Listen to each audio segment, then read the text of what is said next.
Je considère toujours que je suis la première matière première, si je peux le dire, de mes projets. Ce n'est pas les autres.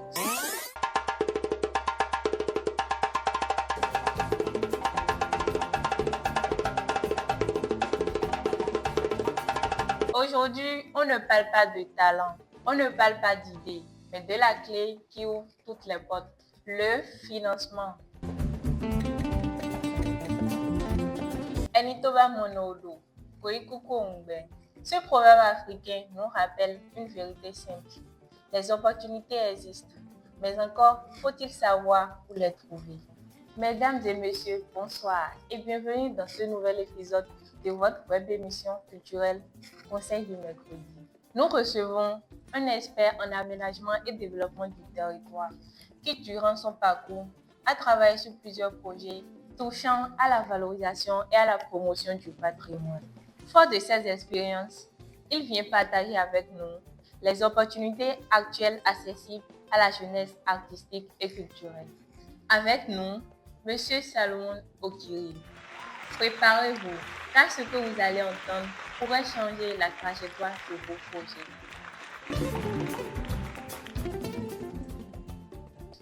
Ok, bonjour à vous, bonjour chers auditeurs. Je suis Salomon Okiri. À la base, j'ai une formation d'ingénieur énergétique à l'école polytechnique. Et par la suite, donc, j'ai fait une spécialité en planification et aménagement du territoire.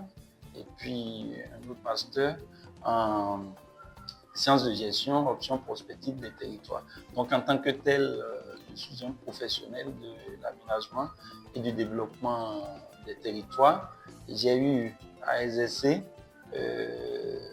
à l'Agence nationale d'aménagement du territoire où de 2016 à 2021, j'étais le directeur général de l'agence.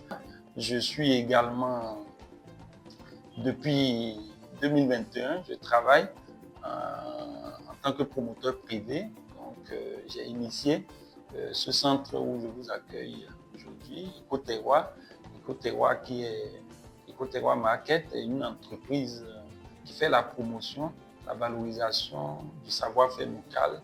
Et également, j'interviens en tant que chargé de cours à l'ENIAM, à l'École nationale d'économie appliquée de management, et à l'IMAC. Donc voilà un peu mon parcours et ce que je fais. Bon, mon rôle dans l'écosystème culturel, je commencerai d'abord par dire que quand j'ai fait ma formation dans les questions de développement du territoire, j'ai toujours été marqué par quelque chose.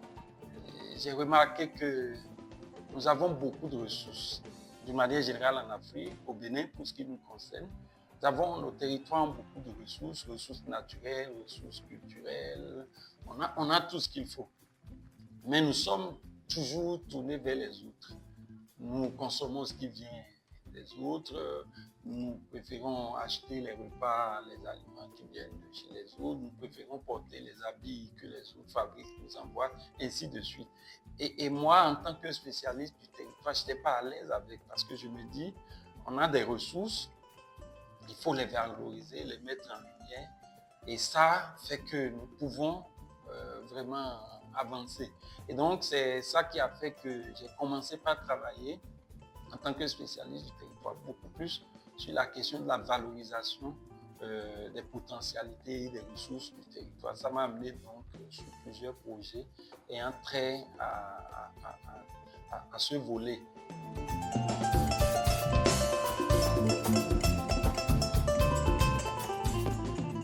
Bon, l'écosystème de financement du secteur culturel, disons, évolue beaucoup ces dernières années-ci.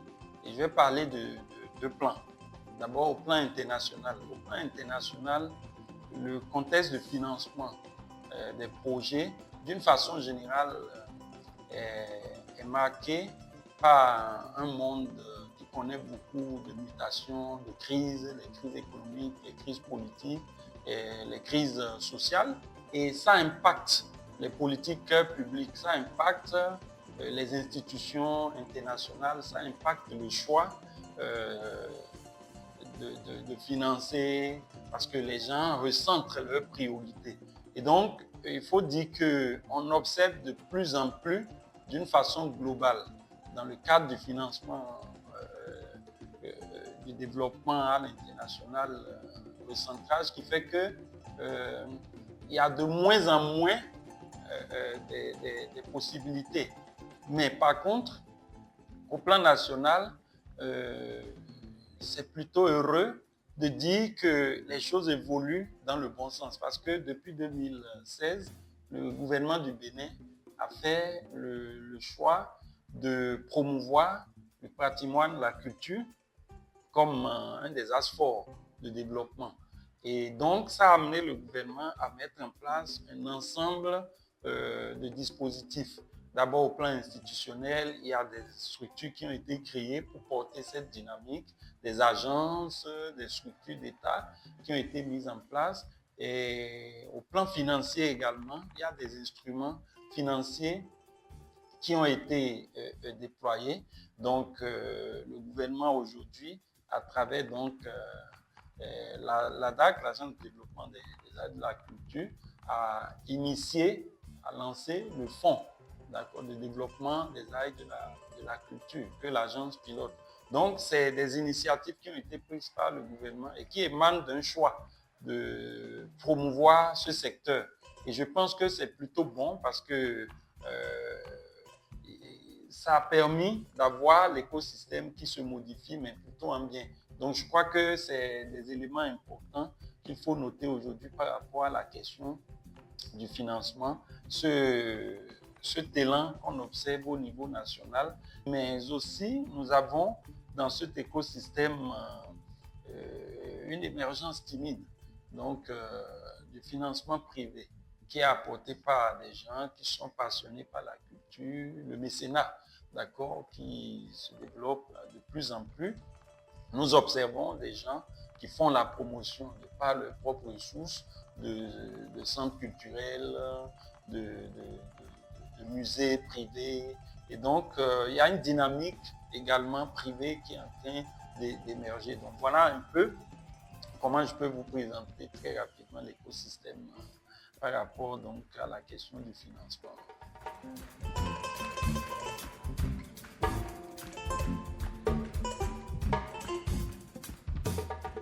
Tout part de ce que vous voulez offrir vous-même. La motivation vient de là. Qu'est-ce que vous voulez apporter? Qu'est-ce que vous voulez offrir dans ce que vous faites? Je pense que c'est l'élément le plus important parce que quand il y a la motivation, vous pouvez transformer vos idées en projets concrets. Et je pense que personne ne vous financera une idée qui n'est pas, disons, traduite de façon concrète en projet. Si vous dites à quelqu'un j'ai une idée, bon, elle vous dira à la limite c'est une bonne idée, mais ça s'arrête là. Mais l'idée doit être transformée en projet bien structuré. Et le projet doit pouvoir maintenant être dans une forme où on peut le présenter, le vendre, pour que ça puisse faire l'objet d'un appui. Donc moi, je pense que la motivation, je la tire de mes idées, de mes projets. J'ai des idées, j'ai des projets, des choses que je veux faire et puis j'essaye de progresser. Je considère toujours que je suis la première matière première, si je peux le dire, de mes projets. Ce n'est pas les autres. C'est moi qui ai des idées, c'est moi qui ai envie de faire quelque chose. Et donc, tout commence par là. Et quand c'est là, vous pouvez avancer. Parce que le reste, c'est des facteurs exogènes. Mais c'est d'abord vous-même qui comptez.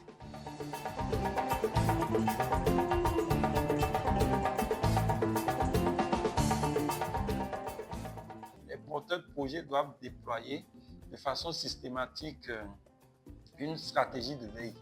Il ne faut pas attendre que les choses viennent à vous. Il faut aller vers les choses. Et la stratégie de veille consiste d'avoir à titre personnel une vue claire du paysage. C'est-à-dire regarder quels sont les différents acteurs qui finance le secteur, qui finance des activités, des projets culturels aujourd'hui.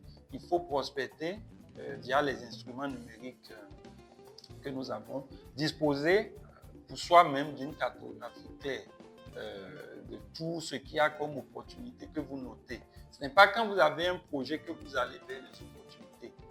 Il faut une veille stratégique constante, permanente, qui vous permet de créer pour vous-même un répertoire de tout ce qu'il y a comme possibilité de financement. Et telle institution, oui, elle finance quoi, dans quel secteur, quel est son mécanisme de financement, est-ce qu'elle fait des appels à projets, et si oui, quels sont les formulaires, qu'est-ce qui est demandé, ou bien est-ce que je peux spontanément envoyer mon projet. Donc il faut ça. Il faut également regarder un peu les agendas culturels aujourd'hui pour être en contact avec les acteurs du milieu. Donc je crois que c'est important de faire ce travail de veille stratégique. Je le recommande fortement aux uns aux autres pour pouvoir quand même disposer d'un répertoire actualisé, d'accord, parce que ça évolue aujourd'hui. Il y a de nouveaux partenaires peut-être qui viennent dans le secteur, et de tenir à jour ce répertoire, d'être très vigilant sur l'agenda culturel et de pouvoir saisir les opportunités de financement.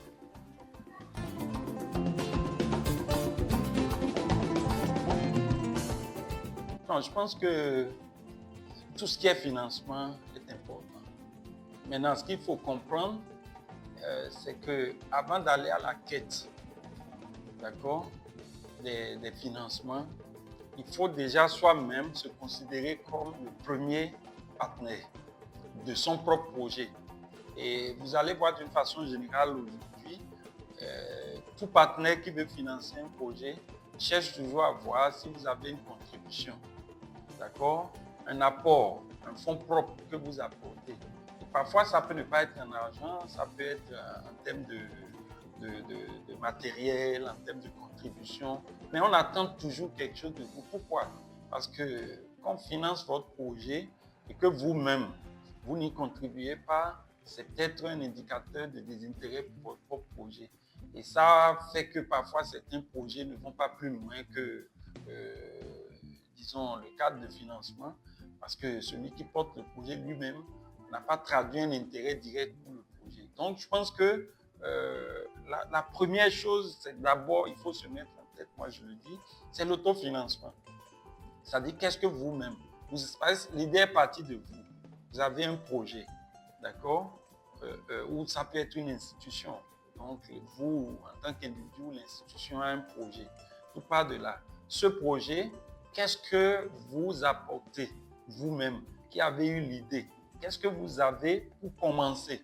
Après, ce que vous avez peut ne pas vous permettre de mener à bien le projet. Le projet peut être plus élevé en termes de financement que vos capacités, soit. Mais vous avez un début de quelque chose et vous cherchez maintenant du financement complémentaire. Et cette recherche de financement, vous pouvez maintenant aller vers des institutions, comme je l'ai dit tout à l'heure, qui se positionnent selon tel champ ou tel autre champ, d'accord, selon tel secteur, selon tel segment du champ culturel.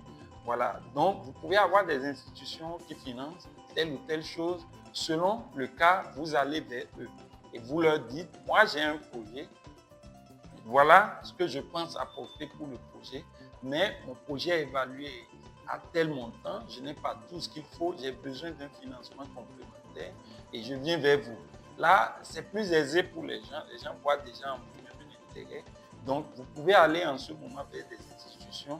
Et comme je l'ai dit, ça peut être des institutions, ça peut être aussi des opérateurs privés. Et même votre projet, vous pouvez le financer à travers un prêt, c'est-à-dire auprès d'institutions qui ne font pas de la subvention.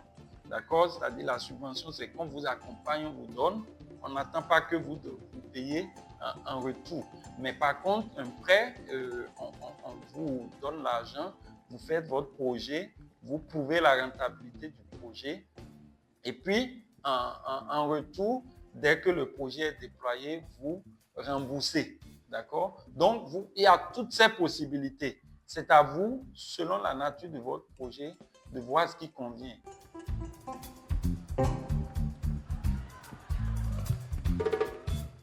Bon, je suis plutôt optimiste. Optimiste parce que je pars déjà de la réalité au Bénin.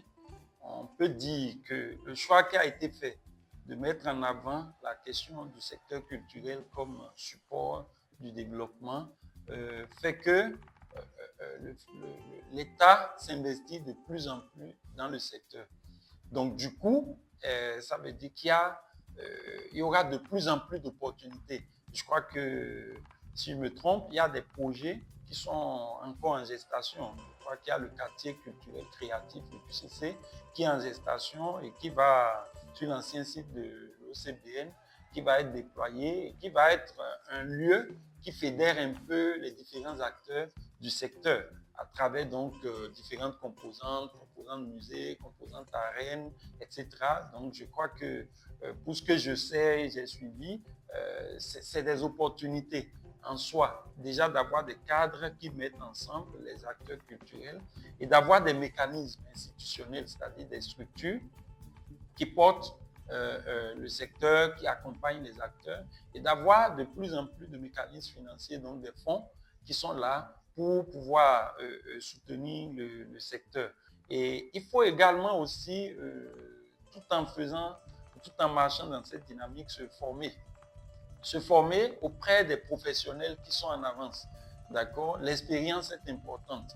On peut s'engager, on peut initier des projets, c'est bien, mais je pense qu'il faut toujours se dire, j'ai besoin d'acquérir de l'expérience. Et l'expérience, on l'a en travaillant avec d'autres qui sont plus expérimentés, les aînés. Et comme j'ai dit, il y a davantage un écosystème qui s'étoffe avec beaucoup de centres qui émergent aujourd'hui et avec des aînés qui portent ces projets. Donc, il faut travailler avec eux, avoir l'humilité d'apprendre au pied des gens plus expérimentés. Et je crois qu'en faisant ça, la jeunesse va pouvoir franchement prendre le relais. Moi, je rêve d'une jeunesse africaine qui prenne vraiment en main son destin. Et nous avons beaucoup de choses, nous-mêmes les Africains, à vendre aux autres. Nous ne sommes pas là que pour consommer ce que les autres font. Et donc, il faut pouvoir relever ce défi et comptons vraiment sur la jeunesse. Mais c'est avec beaucoup d'espoir que je le dis. Et bon courage surtout. Amoureux des arts et de la culture, notre voyage dans le monde du financement culturel touche à sa fin. Mais vos projets, eux, ne font que commencer. Rappelez-vous, Enitoba Monodo, Koikuko Ungbe. Conseil du mercredi, c'est pour vous.